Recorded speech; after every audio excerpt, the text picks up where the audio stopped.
Hello, I'm Ally, a 29-year-old woman. I grew up in a single-parent home after my dad passed away when I was very young. My mom never remarried and worked tirelessly to feed and clothe me. She never hesitated to share her struggles with me, which made me feel deeply indebted to her, even when she treated me poorly.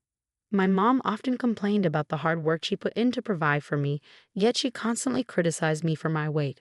I remember the first time I felt self-hatred. I was 8 years old, and my mom caught me eating a bar of chocolate after dinner. She yelled at me, saying I was getting too fat and ugly for her liking. This only worsened as the years went by. I tried talking to her, but it never helped, only more insults came my way. The irony was that I wasn't even fat or ugly. I was of normal weight for my age and height, and I received a fair amount of attention from boys. I couldn't understand why my mom hated me so much. When I turned 18, I wanted to move out, but I didn't have the funds. So I stayed with my mom while attending college. It was there that I had my first boyfriend. He was charming, handsome, and your typical jock. I fell madly in love with him. We got together in our second year and stayed together until shortly after graduation. I was convinced he was the one for me. Of course, my mom hated that I had a boyfriend and would always praise him while simultaneously insulting me. This didn't help my already fragile self-esteem. My boyfriend and I decided to wait a year before getting married. However, 2 months later, he suddenly broke up with me. I was confused and hurt. When I asked him why, he just looked at me with disgust. In that moment, I sought comfort from my mother, but instead of consoling me, she laughed and said, "Thank God he left. He deserves so much better than you." I was shocked. "What do you mean?" I asked. She replied, "He was madly in love with you, but with a little nudge from me, he saw the light." "Are you saying you made him break up with me? What did you say to him?" "Oh, nothing you don't already know. I just opened his eyes to how ugly you are. Once he saw it, he didn't want to marry you."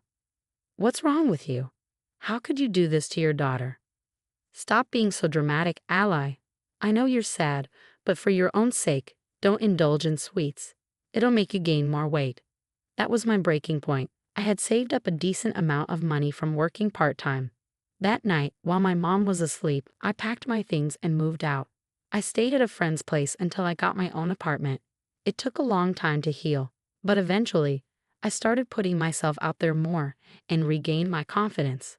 Sometimes I felt sad that my mom never made an effort to call or check up on me, but I got over it.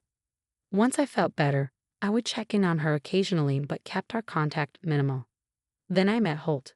We bumped into each other at a coffee shop and ended up sitting in the same booth because the place was full. We started talking, and he turned out to be an amazing guy with a great sense of humor. We exchanged numbers, and the rest is history. Holt and I dated for 3 years before deciding to make it official. During those 3 years, I got to know Holt's family, who accepted me with open arms. This was a very healing experience for me. I told Holt about my history with my mom, and needless to say, he wasn't her biggest fan. I was incredibly happy to be marrying Holt. I felt like I was on top of the world. It was amazing to be loved by someone so wonderful.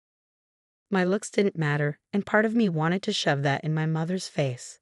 I knew it would be petty, but when your own mother bullies you about your looks from the age of 5 until adulthood, you're bound to feel that way. Holt and I began planning the wedding immediately after we got engaged. I kept my idea of revenge on the back burner because I wasn't sure if it was morally right. About 2 months into the planning, Holt asked me about the guest list. "So, who are you thinking of inviting?" "Well, my close family and friends.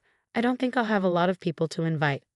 "All right, I don't mean to be insensitive, but when you say family, are you asking if I'm going to invite my mom?" "Yeah, I know it's a sensitive topic, but I just want some confirmation, you know." I was actually thinking of inviting her.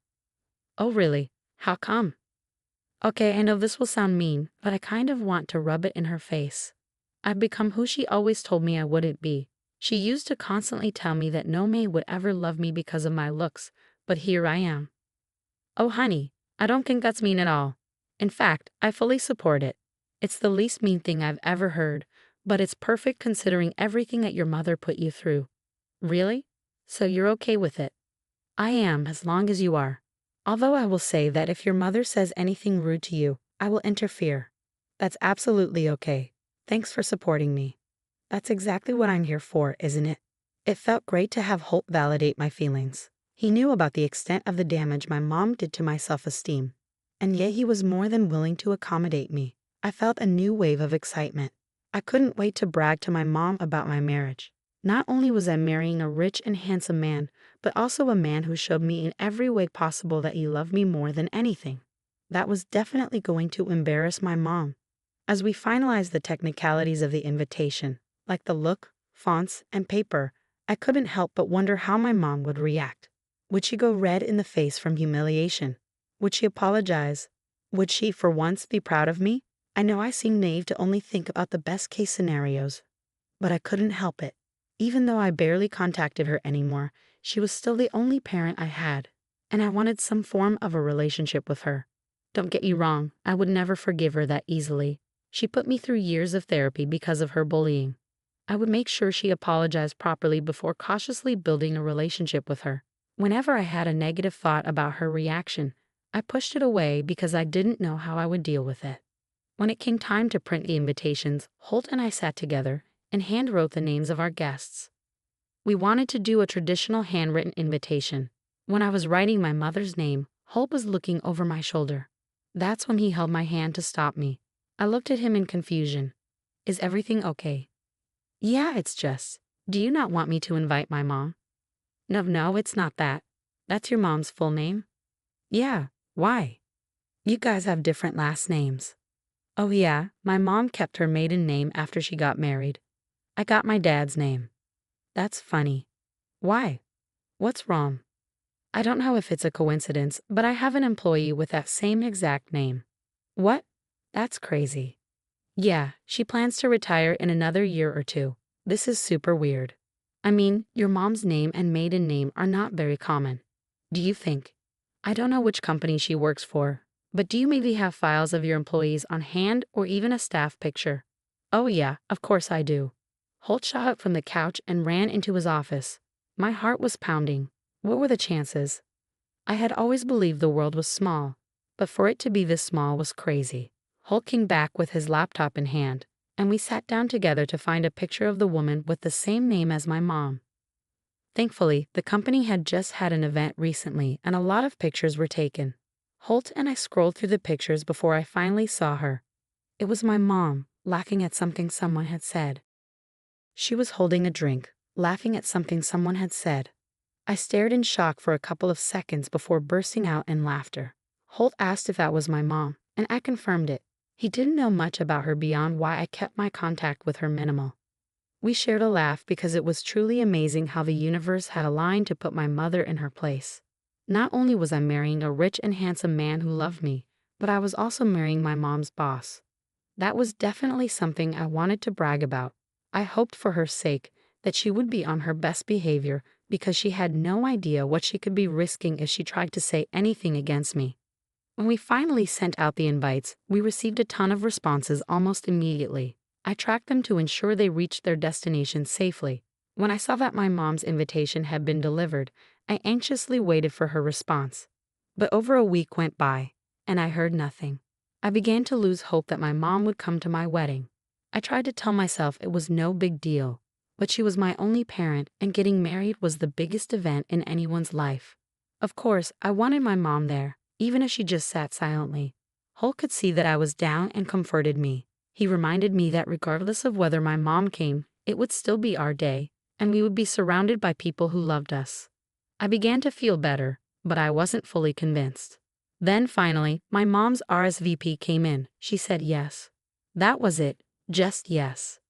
It hurt that she didn't even call to ask about who I was marrying or inquire about the wedding. But at least she would be there. I messaged her, asking if she would like to be part of the rehearsal dinner, and she replied with another simple yes. Having my mom there was a win. A small win, but a win nonetheless. I felt happy. On the day of the rehearsal dinner, I was a nervous wreck. Meeting my mom after 3 years made me anxious. I made sure my dress was perfect, my hair was in place, and my makeup was flawless. I couldn't help but think that I didn't even make that much effort for Holt. My mom walked into the rehearsal dinner and found me immediately. Holt was busy talking to someone else in the hall, so she didn't notice him. She made a beeline for me, My hands got clammy as she approached, but I calmed myself, reminding myself that I had the upper hand. She greeted me with a hug before looking me up and down and laughing. I felt myself shrivel up inside, like the helpless little girl I used to be. "So who's the unlucky guy? I see you still haven't become skinny, so you must have found some ugly hobo." "Mom, that's beyond rude. Oh please, whoever is choosing to marry you while you look like this must be clearly blind and very unlucky." "Actually, I think you're the unlucky one, Quinn." "Holt, what are you doing here? What do you think? Didn't his name look familiar to you at all?" "Well, yeah, but I didn't think." "You didn't think what?" "That your daughter would be capable of marrying someone like me because you think she's too ugly? Or am I enough of a hobo to be able to marry your daughter?" "No, well, I didn't mean it like that. Look, you're on thin ice. It's bad enough that you've insulted me, but if I hear you say one more word against Allie, I swear I will make your life miserable." "Okay, but I must say, Allie, you're an absolute piece of work for purposely going after my boss. What did you think it would do for you? Did you think I would go easier on you?" "I didn't purposely go after your boss. We only found out when we were sending the invite, but I did hope to mend our relationship. I guess that won't be happening. Enjoy the rest of the dinner, and I'll see you tomorrow." Holt and I walked away hand in hand. Once we were out of her sight, we dissolved into laughter. The look of absolute horror on her face when she saw Holt was unforgettable. I had hoped for a much nicer interaction, but seeing her put in her place was actually more satisfying. I was so caught up in my emotions that I didn't even notice Holt walk up to us. But I was glad he had managed to come right in time. The rest of the evening passed without any other incidents. The next day was hectic. However, when it came time for the ceremony, all I could feel was immense pride. Seeing Holt stand at the altar with tears in his eyes as he watched me walk down the aisle made all the hours of getting ready worth it. I happened to scan the crowd and spotted my mom. She noticed me looking at her and pulled a face. The same face she always made whenever she thought I looked ugly or fat. I stumbled for a second, questioning everything. I knew I looked beautiful, but seeing my mom's expression made me feel very insecure. I looked at Holt and all my doubts vanished. He still looked at me like I was the only girl in the room. Other than that, the ceremony went off without a hitch. Holt and I exchanged our vows through tears, and the crowd cheered as we kissed. On our way to the reception hall, I told Holt what had happened earlier. "So something happened during the ceremony," I began. "What happened? Are you okay?" Holt asked, concerned. "Oh yeah, I'm fine now," I assured him. "Good, then tell me what happened." "Well, when I was walking down the aisle and I stumbled a little." "Yeah, I was a little worried. I happened to look into the crowd and saw my mother making the same face she always made to tell me I didn't look good. My God, what the hell is wrong with that woman? How could she do that to her own daughter on her special day? I don't know, but in that moment, all I wanted to do was run away and cry. But then I took one look at you and felt all right. That's right. If your mother does something like that again, just look at me. You're beautiful and nothing your mother says or does will ever change that." Thanks, I needed that. And I was serious when I said I would take action if your mom did something against you again. Now that I know just how much leverage I have over her, you best believe I will make sure she learns her lesson properly, and I'll be okay with whatever you do. The reception started off well. We began with dancing and drinking, and everyone was having a great time. Holt and I greeted all our guests and had conversations with them. I found myself feeling better with each interaction. At some point, I saw my mom walk into the hall, but she ignored us and went straight to the bar. I felt a little bad, but figured being ignored was better than being told I looked ugly again. So I let it go. Holt kept me by his side the entire time, which I appreciated because it was a great distraction.